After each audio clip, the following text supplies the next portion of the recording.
দেখুন, ফিরহাদ হাকিম জেনারেলি লুকোনো ক্যামেরার সামনে তো মুখ দেখান, টাকা পয়সা নেন টেন, লুকোনো ক্যামেরা। তাই ফিরহাদ হাকিম মানুষের চোখ বা মিডিয়ার ক্যামেরা, যে মিডিয়ার বিরুদ্ধে আর মানুষের বিরুদ্ধে, ফিরহাদ হাকিমের দুর্নীতিগ্রস্ত সরকার গাঁজা কেস, খুনের মামলা সাংবাদিকদের বিরুদ্ধে দেয়, মানুষের বিরুদ্ধে দেয়। তো সাধারণ এই চোখগুলো ফিরহাদ হাকিমের ভালো লাগবে না। আবার বলছি যে এই লুকোনো খুফিয়া ক্যামেরাতে লুঙ্গি পরে, স্যান্ডো গেঞ্জি, এই ধরনের ক্যামেরাতেই মুখ দেখাতে ফিরহাদ হাকিম ভালোবাসে। তো এই দাওয়াতে ইসলামের কুলপুরোহিত এই যে ফিরহাদ হাকিম রয়েছেন, তিনি মমতা দুর্নীতির একটা অন্যতম পিলার। তো তারা এই সমস্ত কথা বলে বাঁচবার চেষ্টা করছেন। এখন আমরা যখন কথা বলছি বোধ করি দুটো জোড়া মামলা হয়েছে। যারা লাঠি খেলেন পুলিশের, যারা মার খেলেন, যে শিক্ষকদের চাকরি যারা চুরি করলো, অবিরত নাটক করে চলেছে এই সরকার। মানুষের মনে একটা বড় প্রশ্ন এসছে যে নেতাজি ইন্ডোরে যখন মমতা বন্দ্যোপাধ্যায় মুখ্যমন্ত্রী সেজে তিনি যোগ্য চাকরিহারা যারা, তাদের নিয়ে মিটিং করলেন, তো তার মানে সেই দিনই তো লিস্টটা প্রকাশ করে দিতে পারতেন, যারা এসেছে তারা যোগ্য আর যারা আসেনি তারা অযোগ্য।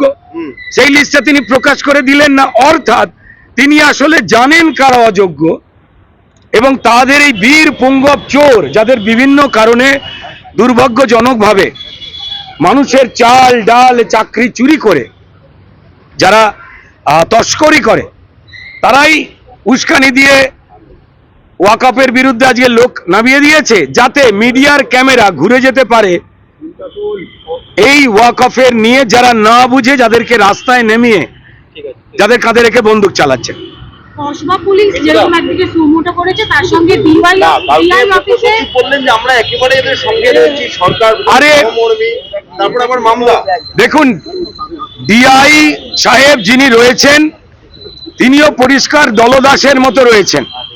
যে পুলিশ ছুটে এসে উড়ন্ত সোনাজয়ী অলিম্পিকে যারা যান তাদের মতো, যারা চোর ক্রিমিনাল তাদের ধরেন না, উল্টে এসে যাদের চাকরি তাদের সরকারের মালিকরা চুরি করেছেন, যাদের সর্বনাশ হয়েছে, তাদের বুকে এসে লাঠিয়াত আঘাত করছেন। তো ডিআই এবং পুলিশ তারা মামলা করছেন। আর মুখ্য সচিব, আমি জানি না মুখ্য সচিব মানে এতটা এই নির্মমতার সঙ্গে মিশে গিয়ে তার কিসের দরকার রয়েছে। তিনি সংবিধানে শপথ নিয়েছেন কেন? এই আইএস এবং আইপিএস এর একটা বড় অংশ এই মিথ্যাচারের পক্ষে মানুষের বিরুদ্ধে দাঁড়াচ্ছেন। ঘৃণা তৈরি হচ্ছে মানুষদের এই সম্মানীয় পদগুলোর উপরে। আমি মাননীয় মুখ্য সচিবকে অনুরোধ করব, দয়া করে এই প্রবণতা থেকে সরে এসে তৃণমূলের মিথ্যেবাদী নেতা মন্ত্রীদের মতো এই কদর্য মিথ্যাচারকে প্রশ্রয় দেওয়া এবং মানুষকে ভুল বোঝানো বন্ধ করুন। এর বাইরে কিছু বলার নেই।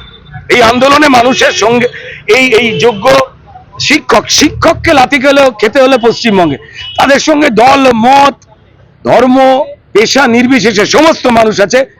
যারা চুরি করেছে তারাই মিছিল করছে, যারা চুরি করেছে তারাই নেতাজি ইন্ডিয়া স্টেডিয়ামে লোক ডেকে মানুষ ঠকাচ্ছে। আর কিছু কবি সাহিত্যিক পাশে দাঁড়িয়ে দালাল, তারা জড়ো হয়ে মিথ্যাচার করছে। এর বদলা মানুষই নেবেন। চোখের জলের অভিশাপ পেতেই হবে মমতা বন্দ্যোপাধ্যায় এবং তার ক্রিমিনাল সাথীদের।